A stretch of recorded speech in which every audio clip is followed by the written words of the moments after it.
Welcome back to the Schools of Excellence podcast. I've been writing this episode for almost 2 years at this point, because one of the things that I love to do as part of my work and working with leaders is I love to study patterns. So I will see a certain kind of pattern emerging, and then I'll obsess over watching that pattern through data points. I'll listen for it. I'll kind of just really dig into it in any way possible. And the reason I love doing that is I find it really interesting, but it really helps me bring insight into my clients, to the schools that I work with, to the leaders that I work with. Because when you're inside your role as a school leader, it's very difficult to see any kind of perspective outside of your school. So even when you go to industry events, you're hearing a lot of the same circuit and the same information regurgitating. And so I find that these conversations help us really invite us to look at something from a different perspective. So there was this thing that I started to track, which is, why does this industry promote faster than any other industry almost in the world? Because there's a real challenge with promoting teachers into leadership too fast. So if you've ever promoted a teacher or anyone too early, hoping that things would feel lighter, things would feel easier, and instead you found yourself caring more, this conversation's for you. Because it's not necessarily that you chose the wrong person to promote, or that you missed something obvious, or whatever it is, or you're not good at leadership or discernment or promotion or whatever it is. Early childhood asks leaders to do something that no other industry does, and gives them no runway to do it well. All right. So I want you to come sit with me here for a little bit. So there's a quiet crisis in early childhood that I think is slowly starting to be named, but it's not named outright yet. We promote far too early than any other field. Not because owners don't care, not because staff are incapable, but because the industry is built on urgency, exhaustion, emotional labor, and survival. Other industries have leadership pipelines. Early childhood has leadership vacancies. And so when someone warm, steady, or less reactive than other people steps forward, they get pulled into leadership way before they're prepared for it. And this is not a personal failure or an individual school failure. This is an infrastructure failure, because other industries build leaders. So I want to kind of widen the lens for you here for a moment, okay? In medicine, no one becomes a surgeon because they care about patients. Okay. If you want to become a surgeon, you have to move through years of training, medical school, rotations, residency, fellowship. Responsibility slowly increases over time. Stress is introduced intentionally, slowly over time and recalibration. And mentorship is built into the process of becoming a surgeon. In the restaurant industry, okay, let's take a different industry. And I love the restaurant industry. I think for me, the restaurant industry is such a great industry to study as far as excellence, hospitality, all of these things. There's so many things to learn from the restaurant industry. In general, I love studying industries and seeing how we can bring those industries into the early childhood sector. But one of the industries that I love to study is the restaurant industry. But nobody becomes a head chef because they like food. Okay. Or they're like, this sauce pairs really well with this kind of cut of meat, or this wine goes really well with this kind of meat. Okay. No. You want to become a head chef. The path is long, it is structured, and it is brutally developmental. Okay. You become a dishwasher. Then you become a prep cook. Then you become a line cook. Then you become a sous chef. Then maybe you become a head chef. Okay. Every single step of becoming a head chef, right, requires skill under pressure, mastery of technique, consistency, speed, discernment, the ability to lead a brigade under chaos. Before a leader ever steps foot into that space as a head chef of a kitchen, they have logged thousands of hours of repetition and rigor. And so they rise through the ranks because they know how to execute under heat. They can manage a team during dinner rush. They know how to train other people on their brigade. A head chef is not the only person who's cooking. They have to know how to lead their brigade. Okay. They know how to enforce standards. They know how to maintain discipline. They know how to run a consistent system. They have to earn responsibility through stamina, not personality, stamina. And there are a lot of other industries, right? But these are two examples. Okay. The path in early childhood is teacher, assistant director, director. Okay. There's like 3 steps. There's no scaffolding. There's no developmental runway. And in a lot of schools, the path is even shorter. It goes teacher, director. Okay. Because the criteria for promotion in early childhood is not competence. It is not competence.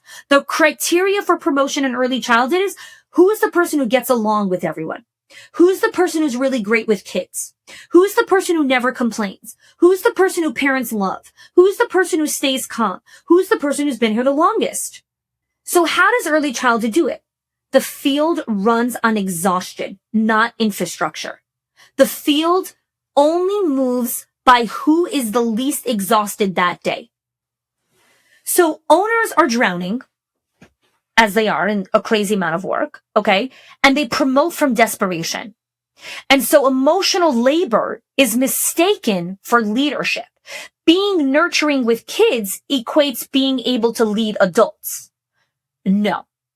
Being nurturing with kids does not mean that you have the relational stamina to lead grown-ups. Warmth is misidentified as readiness. It's not. Okay? If she's warm, she'll lead well is false.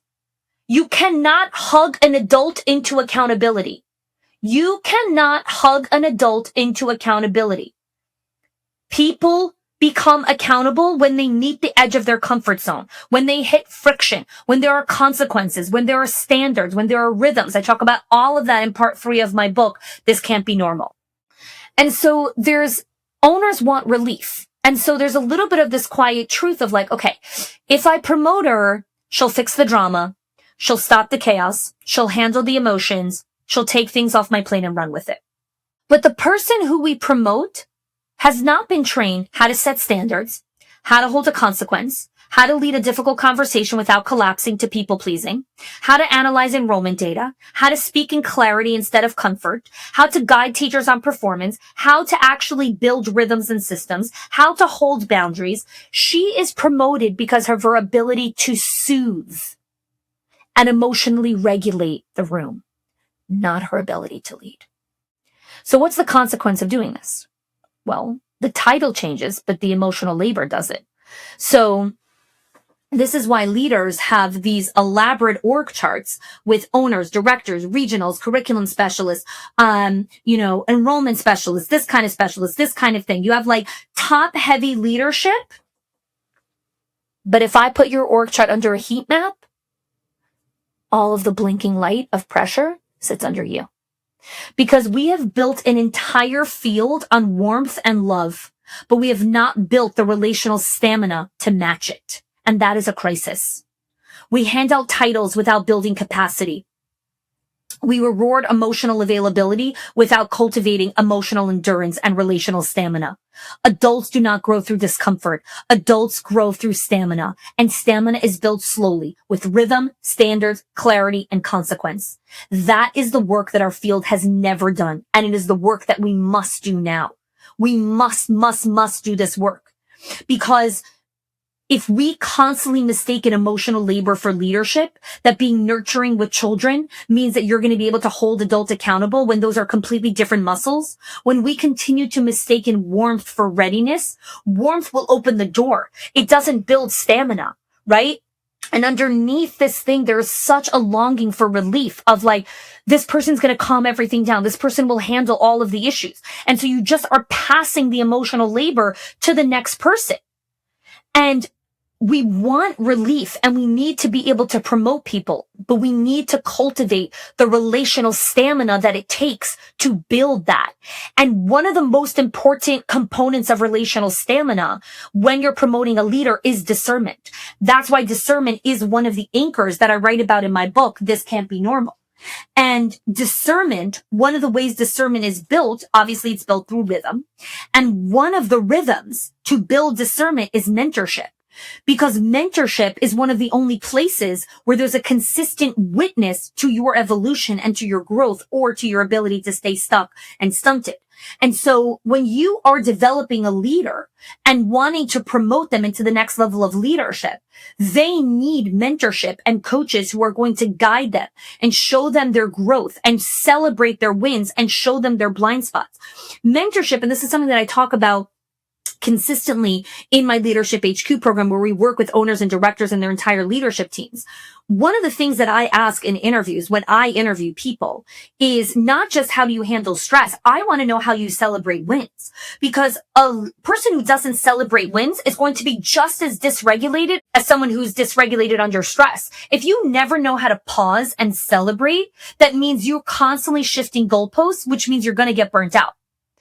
Part of promoting teachers into leaders is they need to have the capacity and the ability to discern, when do I push this person? When do I hold back? When do I invite them into the next level? When do I give them the next stretch goal? When are they showing me a pattern of staying in a loop of trying to avoid accountability versus, oh my gosh, this person actually needs to be invited into the next level or invited out of the building? That's discernment. That is not something that you have in a clear step-by-step workflow chart of like, if this, then that, if this, then that. No. Discernment. And discernment is a relational stamina muscle that is built through consistent, predictable rhythms of connection to grow their discernment muscle. And there are multiple other rhythms, and I talk about that inside of my book. So we don't need to fix this field, okay? We need to bring in tools, rhythms, and language that match the level of weight that is required to lead. That's why I wrote this book, This Can't Be Normal. And it is waiting for you, not as a solution to all of your problems. Okay. That's not what this book is. It is a companion and a map and a guide to steady leadership. Because when we look at what will it take to actually have a field that is not built on exhaustion, but is built on actual infrastructure.